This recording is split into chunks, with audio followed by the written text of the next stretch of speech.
Like मैं Microsoft की बात करूँ, कुछ दिन पहले हाल फिलहाल में बंद हो गया था। तो अगर वो बंद हुआ, कितने प्रॉब्लम्स आए। लाइक एयरपोर्ट में टिकट्स नहीं, ये एयरप्लेन्स हवा में उड़ रहे थे और लैंड नहीं हो पा रहे थे। कल कोई इम्पर्सनेटर आता है और आपकी फेक प्रोफाइल बनाता है और ब्लू टिक ले लेता है इंस्टाग्राम से। अगर ब्लू टिक लेने के बाद there's a very high probability कि वो शायद लेजिट पेज बन जाए और आपको ये बन जाए, फ्लैग कर दे। मैंने लिटरली बता रहा हूँ, यूज़ किया था ब्रेव, लाइक काफ़ी टाइम यूज़ किया था। तो फिर मैं एक दिन, मुझे लगा था Web2 का ऐप है, मैं स्क्रॉल कर रहा था ऐसे ट्विटर पे, फिर मुझे पता लगा कि Web2 का नहीं, ये Web3 का ऐप है। फिर I am shocked.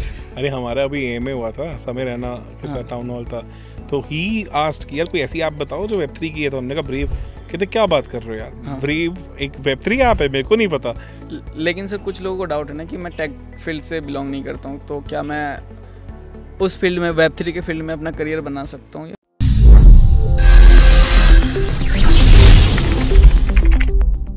Hello sir. Hello.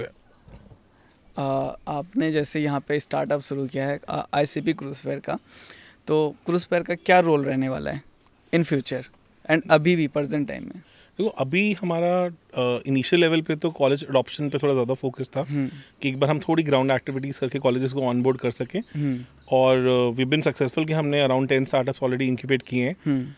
अब धीरे धीरे हमारा फोकस थोड़ा वर्किंग प्रोफेशनल्स की तरफ जा रहा है। लोग जो ऑलरेडी पास आउट हो चुके हैं, इस स्पेस के अंदर हैं, अपॉर्चुनिटी सीख कर रहे हैं। कोशिश अल्टीमेटली ये होगी कि अगले 6 से 7 महीने में एटलीस्ट 10 से 12 ऐसे स्टार्टअप्स निकले जो कि इंडिया लेवल पे नहीं, ग्लोबल लेवल पे Web3 में अपना नाम बनाए। सर काफ़ी स्टूडेंट्स को ना अपने करियर को लेके डाउट्स है एंड उनको समझ ही नहीं आ रहा है कि वो किस फील्ड को चूज़ करे। उनको पता है Web3 के बारे में, किसी को पता है, किसी को नहीं पता है, तो वो क्या कर सकते हैं Web3 पे? देखो एक जो सबसे बड़ी प्रॉब्लम है ना कि अभी ये इकोसिस्टम रिलेटिवली न्यू है, तो यहाँ पे इतनी लीनियर अपॉर्चुनिटीज़ नहीं है। मतलब कि ऐसा नहीं होगा कि कोई अच्छी कंपनी आपके कैंपस में आएगी, वो कल्चर है ही नहीं, वो कल्चर अब्रॉड में भी नहीं है। हम इंडियन स्टूडेंट्स को ज़्यादा पैम्परिंग मिल रही है, इसलिए है। तो इस केस में सबसे अच्छा प्लेटफॉर्म यहाँ पे ट्विटर है। मतलब अगर आप किसी कल कंपनी को भी पिच करने जाएंगे ना अपना आइडिया, तो सबसे पहले आपको ट्विटर खोल के देखेगी कि आपके ट्विटर पे कितना एंगेज हो। एग्जैक्टली। तो क्या करते हो उसमें आप जितने भी स्पेस के अच्छे इन्फ्लुएंसर्स हैं, ICP के बहुत अच्छे इन्फ्लुएंसर्स हैं, उन्हें फॉलो करें। उनके आस्क मी एनीथिंग सेशंस, जिन्हें हम AMA कहते हैं, वो काफ़ी रेगुलरली होते रहते हैं। 10-15 AMA के बाद ही आपको दिखने लग जाएगा कि आप इस स्पेस में काफ़ी अपना अच्छा ग्रिप बनाने लग गए हैं। And they will refer you good content, everything चलता रहेगा। AMA से अच्छा ऊपर इस फील्ड में कुछ नहीं है। लेकिन सर कुछ लोगों को डाउट है ना कि मैं टेक फील्ड से बिलोंग नहीं करता हूँ, तो क्या मैं उस फील्ड में, Web3 के फील्ड में अपना करियर बना सकता हूँ या फिर? मुझे लगता है कंटेंट अभी Web3 का किसी भी एंगल से नहीं फटा है। बहुत सारी अपॉर्चुनिटीज़ हैं, कम्युनिटी मैनेजमेंट, बहुत सारी चीज़ें हैं। टेक एक बहुत छोटा पार्ट है Web3 का, क्योंकि अभी इकोसिस्टम ही नहीं बना। तो देखो जब इकोसिस्टम बनता है तो प्रॉपर ये होता है। बिल्कुल सही। मेन काम के साथ 10 चीज़ें और 10 चीज़ें, हाँ। तो अपॉर्चुनिटीज़ तो बहुत है। It's a very new, very nascent ecosystem yet. जैसे सर लोग Web3 को, कुछ लोग बोलते हैं कि फ्रॉड है, तो आप इसके बारे में क्या कहना चाहोगे? क्योंकि मैंने काफ़ी सुना है सर, क्योंकि मैं कंटेंट क्रिएटर हूँ, तो मेरे कमेंट्स में आते हैं, लोग बोलते हैं कि फ्रॉड है, ये है, वो है। ये सेम कंटेंट, ये सेम जो फीडबैक है वो आपको इंटरनेट के लिए भी मिलता था 2001 में। लाइक लैपटॉप आया था तब भी मिला था, इंडिया ने एक्सेप्ट नहीं किया था। तो इनफैक्ट 2000 में तो वॉल स्ट्रीट जर्नल ने कहा था कि इंटरनेट सबसे बड़ा फैड है और ये बहुत जल्दी मरने वाला है। तो आप आज 24 साल के बाद क्या कहोगे? इंटरनेट मर गया या हमारी ज़िंदगी उसके ऊपर डिपेंड करती है? मैं तो कहूँगा कि इंटरनेट के बिना हम कुछ है ही नहीं।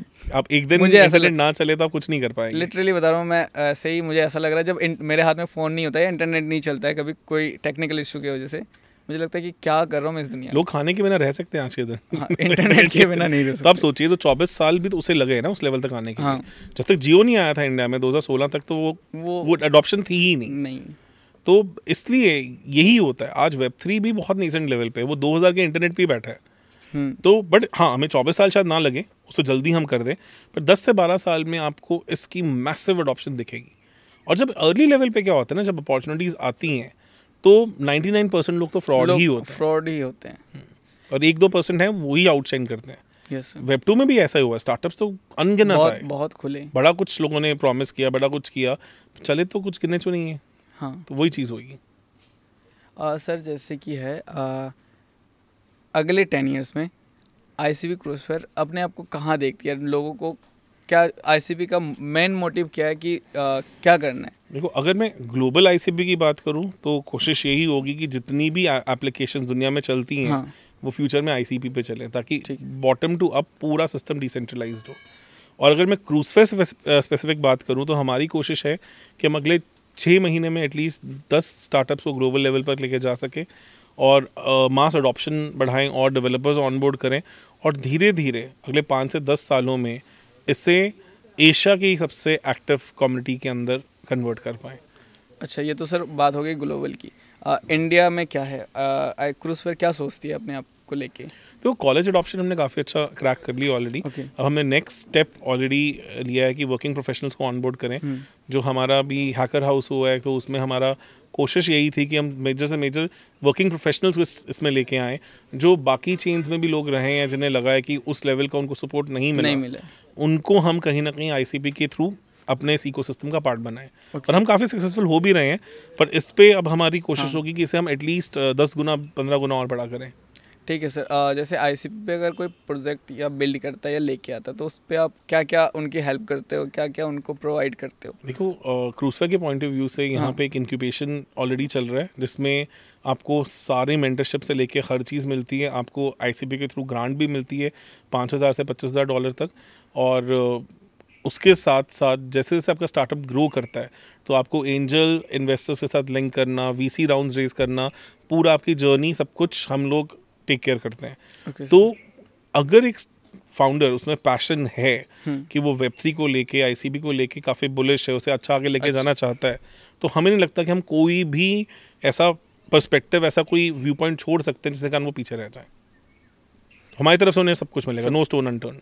मतलब A to Z प्रोवाइड कर रहे हो आप लोग। ये तो बढ़िया है। मैंने काफ़ी लोगों से बात किया, वो कह रहे हैं कि मेंटोरशिप अच्छा है। लाइक मैंने पूछा भी, जनरली जाके मैंने पूछा, एंड अभी तक तो पॉजिटिव व्यूज़ मिले। ICP को जो आपको क्या लगता है कि हमें कौन से प्रॉब्लम्स फेस करने पड़ सकते हैं इंडिया में अगर हम इस स्टार्टअप को आगे बढ़ाना चाहते हैं? सबसे बड़ी कंसर्न तो अभी ये है कि गवर्नमेंट रेगुलेशंस में थोड़ा टाइम है। हाँ, तो अभी Web3 को लेके शायद कुछ प्रॉपर रूल्स वगैरह नहीं है। तो उसके कारण क्या हो जाता है कि कहीं ना कहीं यूज़र्स को लेके आना थोड़ा मुश्किल है। और सेकंड, आई थिंक Web3 की जो मास अडॉप्शन तब होगी जब आप कोई ना कोई ऐसी Web3 ऐप यूज़ कर रहे होंगे और आपको पता भी नहीं होगा कि Web3 ऐप है। सर, जैसे कहा कि आपने Web3 के कुछ ऐसे ऐप्स हैं जो लोगों को पता ही नहीं है कि Web3 के ऐप्स है। लाइक मैंने लिटरली बता रहा हूँ, यूज़ किया था ब्रेव, लाइक काफ़ी टाइम यूज़ किया था। तो फिर मैं एक दिन, मुझे लगा था Web2 का ऐप है, मैं स्क्रॉल कर रहा था ऐसे ट्विटर पे, फिर मुझे पता लगा कि Web2 का नहीं, ये Web3 का ऐप है। फिर आई एम शॉक्ड। अरे हमारा अभी AMA हुआ था, समय रैना के साथ टाउन हॉल था, तो ही आस्ट कि यार कोई ऐसी ऐप बताओ जो Web3 की है। तो हमने कहा ब्रेव।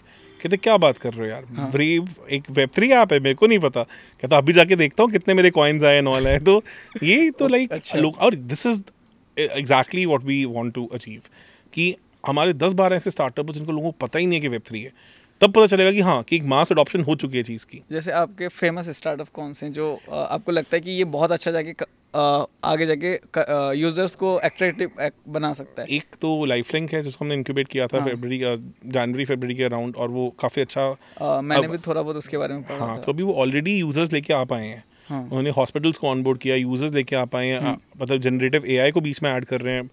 जनरेटिव AI और ब्लॉकचेन का बहुत अमेजिंग कॉम्बिनेशन है। फिर एक और स्टार्टअप है सिप एंड प्ले, वो काफ़ी अच्छा, उन्होंने भी अपना NFT पासपोर्ट लॉन्च किया, उसके अराउंड काफ़ी ज़्यादा हाइप बिल्ड की है, और हाल फिलहाल में वो एयरड्रॉप भी करने वाले हैं। एयरड्रॉप करने वाले फिर और हैं, स्ट्रिंगली है, जॉरी है, काफ़ी अच्छे अच्छे स्टार्टअप्स हैं जो हमें लग रहा है कि इन कमिंग 3 to 4 मंथ्स तहलका मचाएंगे स्पेस में, और यही उम्मीद है। आई विश कि तहलका मच जाए एंड Web2 को छोड़ के लोग Web3 में डाइवर्ट हो जाए। ज़रूरत भी है, कोई थोड़ा सा आप चाहते हैं कि क्रिएटर के हाथ में कंट्रोल हो, बहुत ज़्यादा मोनोपोली हो रखी है, उससे थोड़ा न्यूट्रलाइज करने का टाइम आ गया है। लाइक ऐसा होता है ना सर कि सारा कंट्रोल किसी और के हाथ में, हमारे, क्योंकि सब कुछ हमारा डाटा है, प्राइवेसी हमारा है, तो हम क्यों नहीं ऑन कर रहे खुद? और पर ये चीज़ ना अभी तक बहुत ज़्यादा लोग समझ नहीं पा रहे हैं। उनको लगता है कि ये है, बट मुझे जहाँ तक मैं पर्सनल ओपिनियन बताऊँ कि अपना डाटा है, सेव रखो। या फिर जैसे होता है ना कि Web2 पे, लाइक मैं माइक्रोसॉफ्ट की बात करूँ, कुछ दिन पहले हाल फिलहाल में बंद हो गया था, तो अगर वो बंद हुआ, कितने प्रॉब्लम्स आए। लाइक एयरपोर्ट में टिकट्स नहीं, ये एयरप्लेन्स हवा में उड़ रहे थे और लैंड नहीं हो पा रहे थे। सोचो कितना बड़ा क्या था, कितना बड़ा ये था। तो ये सब चीज़ें शायद Web3 में सॉल्व हो सकता है ब्लॉकचेन? क्योंकि Web3 में देखा जाए ना तो आप डाउन टाइम अगर बिटकॉइन का देखें तो शायद वर्ल्ड में सबसे लोएस्ट में से होगा। हाँ, तो कम्युनिटी ड्रिवन टेक के ये एडवांटेजेस हैं कि डाउन टाइम्स भी नहीं है, जो कि लोग नहीं रियलाइज करते। आपने बहुत ज़्यादा ब्रिलियंट पॉइंट हाईलाइट किया है। तो ये चीज़ें डेफिनेटली टेकन केयर ऑफ होंगी, और यहाँ पे कहीं ना कहीं ICP का भी एक बहुत स्ट्रॉन्ग इकोसिस्टम एग्जिस्ट करता है। तो इस प्रॉब्लम को ICP कैसे सॉल्व कर सकती है? वही, because they are already working on the canisters, data जो स्टोरेज कैनिस्टर्स भी हैं जिन पर डेटा स्टोर कर सकते हैं, और पूरा डिसेंट्रलाइज्ड है। अच्छा, जैसे सर मैंने थोड़े दिन कुछ दिन आई थिंक हफ्ते दिन पहले पढ़ा है, लाइक इथेरियम का जो डेटा स्टोर 1 MB का, शायद 1 MB का ये करने के 1 GB के आसपास, 1 GB के आसपास कितने $3,000 के आसपास, 3,000 करोड़ डॉलर्स के आसपास, करोड़ टोटल $350 मिलियन के अच्छा, आसपास वो मतलब लग जाते हैं 1 ईयर के। बट ICP कितने $5 $5 400 रुपये 400 रुपये, इतने कम इसमें कैसे कर लेती है? देखो, कंसेंसस मैकेनिज्म का फ़र्क है। मतलब इट्स लाइक कि जैसे हम अगर 2000 में बात करते थे तो 10 MB की फाइल को भेजने पूरा दिन लगता था। अब आप अपने व्हाट्सएप पे 50-50 MB 10 सेकंड में भेज पाते हैं। तो जो 24 साल में हुआ है वही सेम चीज़ हो रही है कि इथेरियम एक इनिशियल टेक था 2014 का, ICP उसका बहुत लेटेस्ट वर्जन है। तो आप डेफिनेटली जैसे जैसे चीज़ें आगे जा रही हैं वो इम्प्रूव होती जा रही हैं, और आगे जाके हम देखेंगे कि AWS, माइक्रोसॉफ्ट एजूर से भी ज़्यादा सस्ती पड़ेंगी ये चीज़ें। और जिस दिन ऐसा हो गया दुनिया शिफ्ट हो जाएगी, और शिफ्ट हो जाएगी, क्योंकि कंट्रोल किसी और के हाथ में नहीं, अपने ओन। और ये होने लग गया काफ़ी हद तक। हाँ, मैंने भी देखा है, लाइक अभी लोग आ रहे हैं। हाँ, ICP का एक नया आ रही है ऐप, यूटोपिया है, it's almost about to get launch, और उसमें हम एंटरप्राइज सोल्यूशंस भी देखेंगे। तो वो माइक्रोसॉफ्ट एजूर को काफ़ी हद तक टक्कर देगा।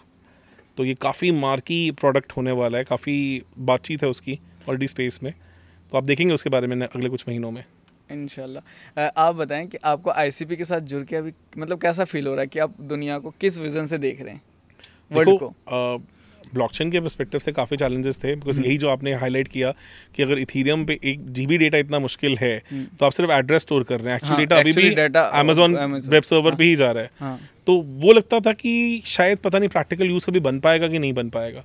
पर जिस तरह से ICP ने 3,000 करोड़ से 400 रुपये तक चीज़ों को गिराया है, कितना बड़ा डिफरेंस है। तो अब लगता है कि पॉसिबल है। और एक चीज़ की इथेरियम पे इमेजेस वगैरह डाटा ये नहीं कर सकते, कुछ भी नहीं आप स्टोर नहीं कर सकते, एंड इस पे स्टोर कर सकते हैं। एक canister around 400 GB data store करने की आपको कैपेबिलिटी देता है। हाँ, तो ये बहुत बड़ी चीज़ है, और इसकी बात हो रही है कि शायद वो 1 TB तक चला जाएगा बहुत जल्दी। लाइक कितने टाइम्स लग सकते हैं इसके लिए? ज़्यादा दूर नहीं है, ऑलरेडी प्रोग्रेस में है उसमें चीज़ें। शायद हम इस ईयर एंड से पहले देख लें इस चीज़ को। चीज़ें इतनी फास्ट पेस पे मूव हो रही हैं कि पर 1 TB आप सोचिए आपको बिल्कुल ऑलमोस्ट लैपटॉप का हार्ड ड्राइव हो गया।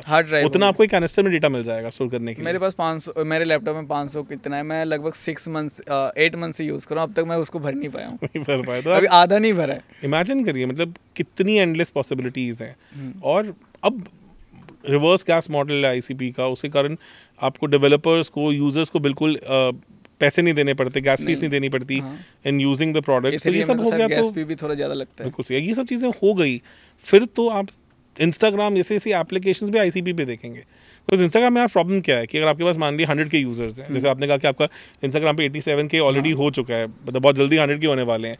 कल कोई इम्पर्सनेटर आता है और आपकी एक फेक प्रोफाइल बनाता है और ब्लू टिक ले लेता है इंस्टाग्राम से। अगर ब्लू टिक लेने के बाद there is a very high probability कि वो शायद लेजिट पेज बन जाए और आपको ये बन जाए, फ्लैग कर दें। तो आपने इतनी मेहनत की एक लेवल तक पहुंचे, एंड 87K यूजर्स होने के बावजूद because you missed out on certain things which basically Instagram is selling, तो आप लेजिट नहीं रहे, आप स्पैम बन गए, और जो स्पैम है वो लेजिट बन गया। तो ये प्रॉब्लम्स हैं, काफ़ी बड़ी प्रॉब्लम्स। वैसे आपसे बात करके बहुत अच्छा लगा, एंड मुझे कुछ सीखने को मिला, काफ़ी कुछ। एंड और आप भी बहुत अच्छा काम कर रहे हैं स्पेस में, and really wish you very best for this. और काफ़ी कम लोग हैं जो इस चीज़ को आगे लेके आ रहे हैं। आपसे मिलकर अच्छा लगा। Thank you.